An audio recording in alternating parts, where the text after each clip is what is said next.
The night of April 13th, 1973, started like every girl's prom night should. At the time, I was 17, a junior in high school, in a small town in Kansas. I had spent that entire afternoon in front of a mirror in my bedroom, getting ready. I was super nervous and excited. I wanted things to go well with my date, David. He showed up right on time, driving his dad's pickup, and politely introduced himself to my parents. He looked sharp in his rented tux. We then drove to the prom after promising my father that I'd be back by 10:30. Our prom was being held in our school's gymnasium. The place was decked out with paper stars hanging from the ceiling, a spinning disco ball, popular during that era, and a live band playing Elton John cover songs. Everyone was there, cheerleaders, football players, and even the misfits who sat in the back of the class. David and I danced to the first few songs, laughing together as he stepped on my toes. But the good times didn't last long. You see, David was normally a good guy when he was sober. But after he came back from hanging out with a couple of his buddies near the back, his eyes were already glassy. His breath was sharp with whatever had been in the flask they had snuck in. He pulled me toward one of the side hallways, saying that he wanted to talk. The hallway was dim, lined with folding chairs and extra decorations. He backed me against the wall, hands on my waist. "Come on, babe," he slurred, leaning in close. I pushed him away. "No, David, stop." When he didn't listen, I slapped him across the face, hard. His expression then twisted in anger. "I knew I was wasting my time with you. You can find your own fucking ride home." He then stormed off toward the parking lot. I stood there, shaking, tears welling up in my eyes. The music kept thumping through the walls like nothing had happened. I didn't want to go back out to the dance floor, looking like I had been crying. So I headed for the restroom. However, the main hallway ones were out of order. So instead of going to the ones attached directly to the gym, I went further down the hall, to the locker rooms. It was quiet back there. The music seemed to fade away the closer I got to the door. Once inside, the atmosphere was very tense. I could tell something was wrong. I then noticed something on the floor, near the bathroom stalls. Since it was dark, I couldn't tell what it was until I got closer. It was a trail of blood that began near one of the lockers leading to one of the bathroom stalls at the far end, like someone had been dragged across the floor. At first, I remember thinking that a girl student might be having some trouble with her lady parts. "Hello? Is someone in there? Are you okay?" I was met with silence. But then, the stall door began slowly creaking open. Before I could say anything else, a figure wearing a bright yellow rain poncho stepped out. In his right hand, he held a long, serrated knife. Without a word, the assailant charged at me. I bolted, running toward the exit. I felt the blade cut my left arm, but I didn't stop as I shoved through the door, screaming as I burst back onto the dance floor, clutching my bleeding arm. Everyone was staring at me. I spotted our principal near the chaperone table and pushed through the crowd to get to him. "Help! There's someone in the locker room. He attacked me." The rest of that night is a bit of a blur for me. The loss of blood and the shock caused me to pass out. I remember waking up later in a hospital room next to my mother. From talking with some of my friends, after I passed out, the band stopped playing, and the principal grabbed a microphone, asking for someone to call the police and for all the students to exit the gym in an orderly fashion. The police arrived a short time later. They searched the entire building, locker rooms, showers, hallways, even the parking lot. But the man in the poncho was gone. No body, no knife, just a trail of blood pooling in the bathroom stall. By morning, the news hit, A senior girl named Melissa was missing. She had been seen leaving the dance early, upset, heading toward the back of the building. No one saw her after that. Search parties combed the entire area for days. The local parks, nearby creeks, even the railroad tracks. But she was never found. Many years later, I read about a man named John Henry Horton. He was a custodian at Shawnee Mission East High School, which is in the next county over from the school I attended. Horton had been arrested for murdering a female student back in 1974. I felt ice rushing down my veins. The photos from his trial showed an older man, heavier, graying. But his eyes looked familiar to me. I'm convinced it was him who attacked me in the locker room back in 1973. The police have never connected it officially, and I feel horrible that I can't even remember the missing girl's last name. But as far as I'm aware, she was never found, and John Henry Horton was only ever convicted for murdering 13-year-old Elizabeth Wilson. September 11th, 2001 is a day that went down in history for not only America, but for the entire world. Even here in Canada, we felt the impact of that event. But personally, that day stands out for an entirely different reason. At the time, I was 12 years old, living in the Alberta countryside, where the biggest excitement was spotting a moose on the back roads. I'd woken up that day and decided that I didn't want to go to school, so I put on a severe cough and rubbed my eyes extra hard to make them look puffy. Then I told my mom I was feeling sick. She bought it, probably because Dad was out of town, and she had her hands full at the pharmacy she was working at. I stayed in bed until I heard her car leaving the driveway. As soon as she was gone, I slipped on my boots and jacket, then snuck out the back door. The woods behind our neighborhood stretched on for miles. I've explored them hundreds of times before, building forts and pretending I was the Canadian Indiana Jones, eh? That morning, I figured I'd hike up the old creek bed, maybe skip some rocks. I must have wandered further than usual, following a deer trail that twisted deeper into the thicket. The trees got denser, blocking out the sun. Everything became quiet.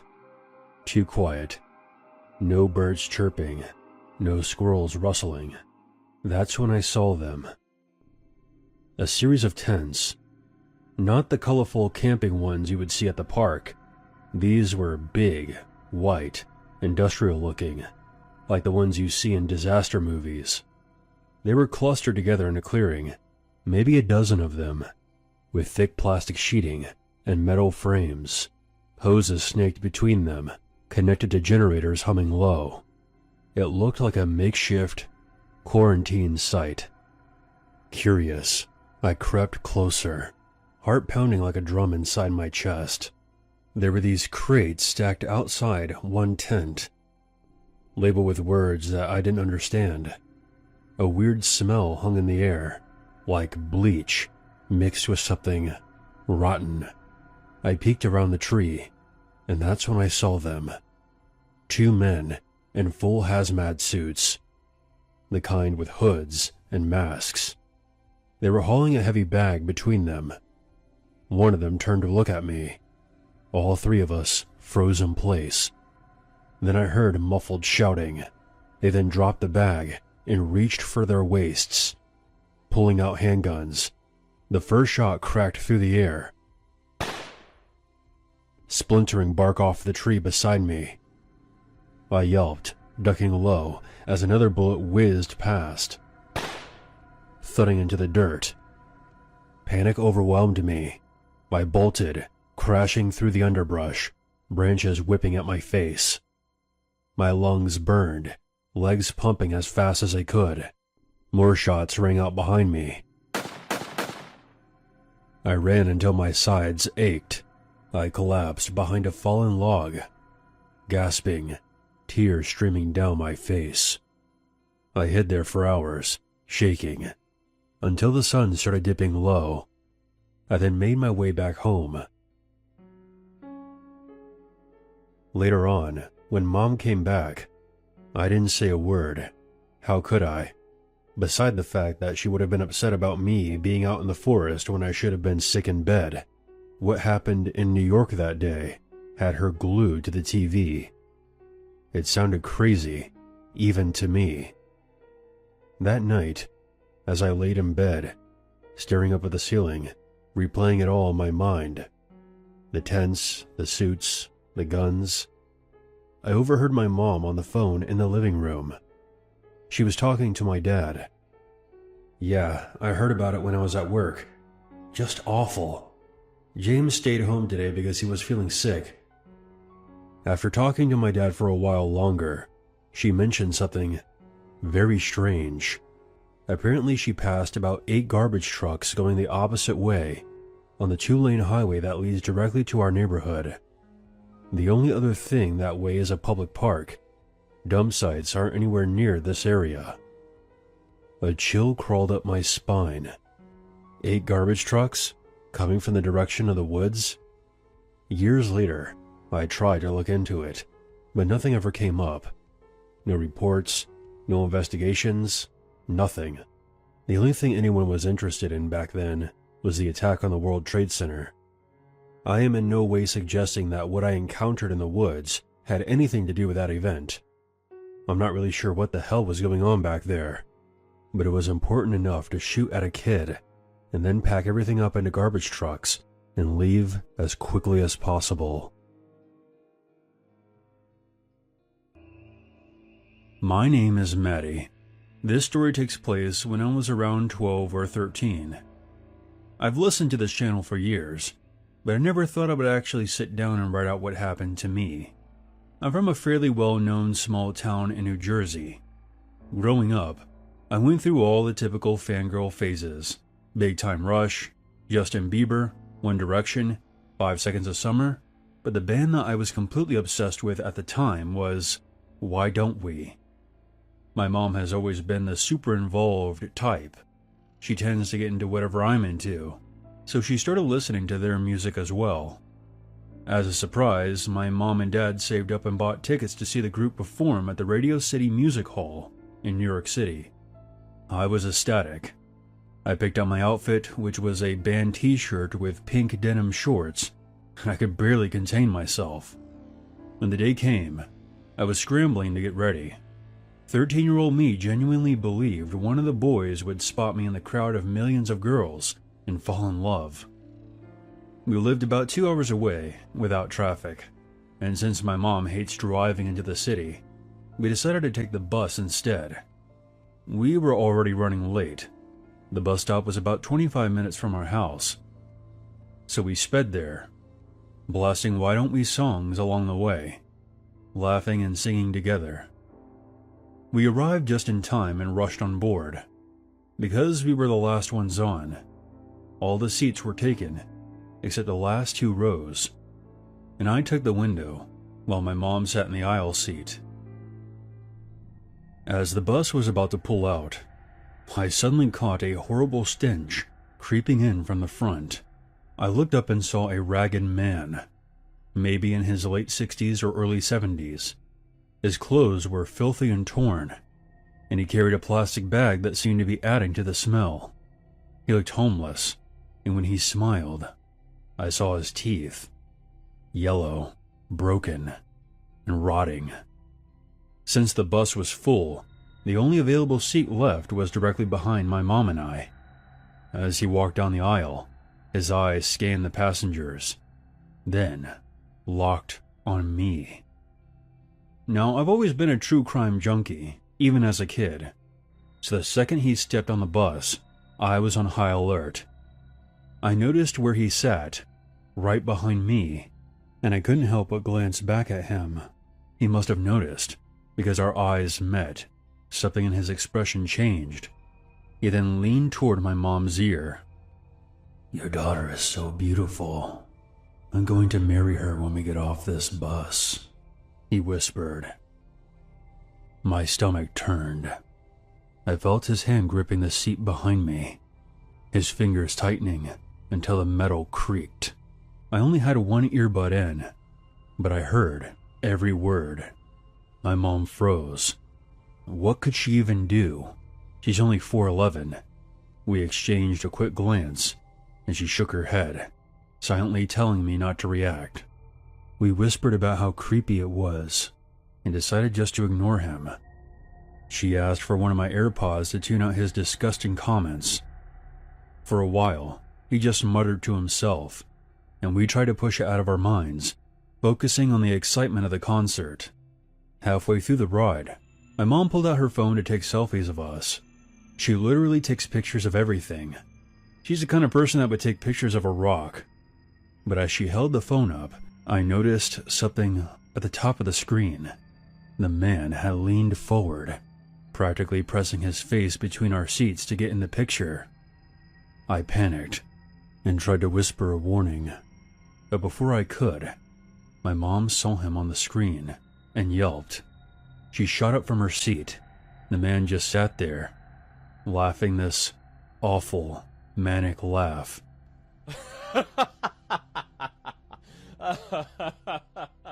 While the nearby passengers turned to look, I remember feeling frozen, terrified for both of us, and even for the woman who was sitting across from him.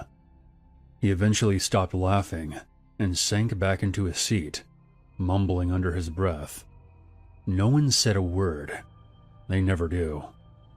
And my mom and I just sat there, tense and silent. I texted her instead of speaking, telling her how scared I was, and she replied telling me to stay calm and just ignore him for a while longer. 15 minutes later, I started to relax more.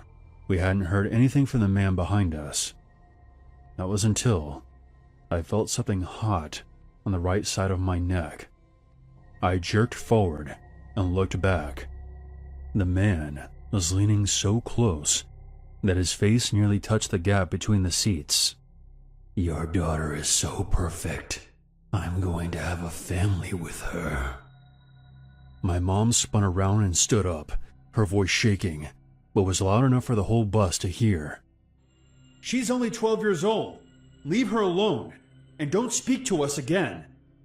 For a second, I thought he was going to lunge at her, but thankfully he didn't. He just sank back down, now silent. When we finally neared our stop, I felt a wave of relief. I thought it was over. As people began filing off the bus, my mom and I had our stuff ready. We were immediately expecting to hop off. But right before we did, I felt him lean in close again, his voice low and disturbingly cheerful. "As soon as we get off this bus, I'm going to rape your daughter." I felt every drop of blood drain from my body. I couldn't breathe. My mom's face went pale in pure terror. I started praying in my head, even though I'm not very religious. I just wanted to get out of there. As soon as there was enough space between us and him, we booked it. We ran off that bus as fast as we could and sprinted down the street, desperate to disappear into the crowd. We ducked into a nearby boutique store, crouching behind the racks of clothing. Through the glass, we saw him limping down the sidewalk, peering into the windows, searching for us. When he looked into our store, I held my breath, but thank God he didn't spot us. We waited another 15 minutes before slipping out and finding a security guard who walked us the rest of the way. The rest of that night went by without seeing him again, but the fear has stayed with me ever since. To any young girls hearing this, please be aware of your surroundings. I used to listen to scary stories thinking, that could never happen to me, but it did. It can happen to anyone. I've been a long-time listener and a huge fan of your channel. I wanted to share a true story from my junior year of college during the COVID-19 lockdowns when campuses were letting only a handful of students back in. But since I was an RA, I was chosen to return. The campus was mostly desolate, but I didn't mind it. My school owns a stretch of forest where the trails began on private property, but eventually fed into public pathways. To avoid feeling trapped in my dorm, I would go for long walks there. It was winter, and the trails were frozen. A river ran alongside the walking trail, its surface sealed over with ice. The trails were typically empty, and I would usually have my headphones in, music blasting. But I still tried to stay aware of my surroundings. After all, I'm an avid horror story listener. I don't know exactly how long the trail is, but toward the end, there's a bench. During the springtime, students would gather there to swim. For me, the bench served more as a landmark. It meant that the trail was about to get more narrow and elevated, with the river running stronger beside it. Even during winter, you could still see the water moving beneath a thin layer of ice. The trail eventually ended in a parking lot, and as I got closer, I saw someone. At first, there was nothing unusual about him. He looked to be normal, maybe late 30s, early 40s, white, with a beanie, denim jeans, and a light-colored jacket on. Nothing about his appearance screamed dangerous in the moment, but the second I saw him, my stomach tightened. Something in me just reacted out of pure instinct. I didn't want to be near this person, alone, on an isolated trail. So I discreetly lowered my music and kept moving toward the lot. He passed me, and I let out a quiet sigh of relief. Perhaps I was just talking myself into a worst-case scenario. Since I had to walk back the same way I came, I waited for a while so the man could get far enough ahead so I wouldn't end up right behind him. When I finally started walking again, I kept my pace slow. I told myself I was overthinking this whole ordeal. Too many horror stories in my head. But everything changed when I got back to the bench. He was sitting there, seemingly waiting for me. This was the middle of winter, freezing cold, and he was just sitting there. I didn't say anything to him. I just kept moving forward, but after a short while, I risked a casual glance over my shoulder. My stomach dropped. He was now walking behind me. I still had a long way to go before I'd reach the campus, and all I could think was, I can't run. Running would only alert him that I knew he was following me. Plus, the trail is covered in frost. If I tried to sprint, I might slip, and then I'd be done for. So instead, I quickened my pace, forcing myself not to look back too much. Normally, I carried either my X-Acto blade or my heavy hydro flask for protection.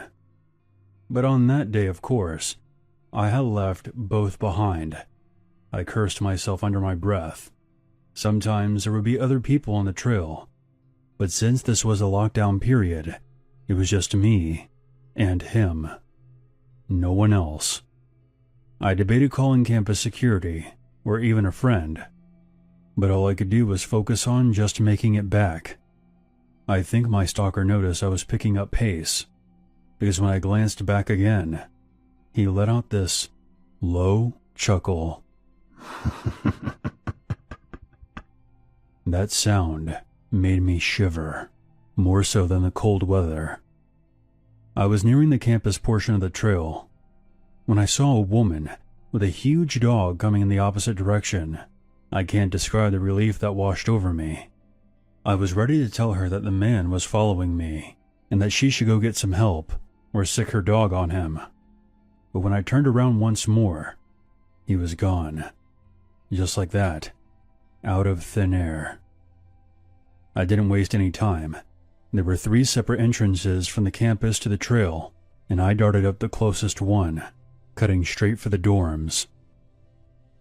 Even as I walked back to my room, I kept glancing over my shoulder, my nerves still on edge.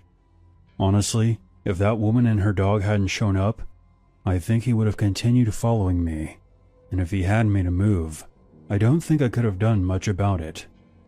Once inside, I called the campus security, trying to report a strange man on campus, but they just brushed it off and said that they would send someone to go check it out, and then hung up without even asking for a description.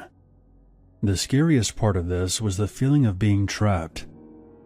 not being able to run, knowing that he was right behind me. When I called my parents and told them, they just scolded me, telling me that I shouldn't be walking in the woods alone. Young girls go missing all the time in those situations. Funny enough, that didn't stop me from going back on the trails. But after that day, I never left without my X-Acto blade in my pocket. I've attached a short video showing what the frozen path and river looked like that winter, as well as a photo I took at the end of the trail in the parking lot. I only recently realized that the photo actually captures the man who ended up following me. Though he's tiny and blurry, you can spot him if you zoom in close enough.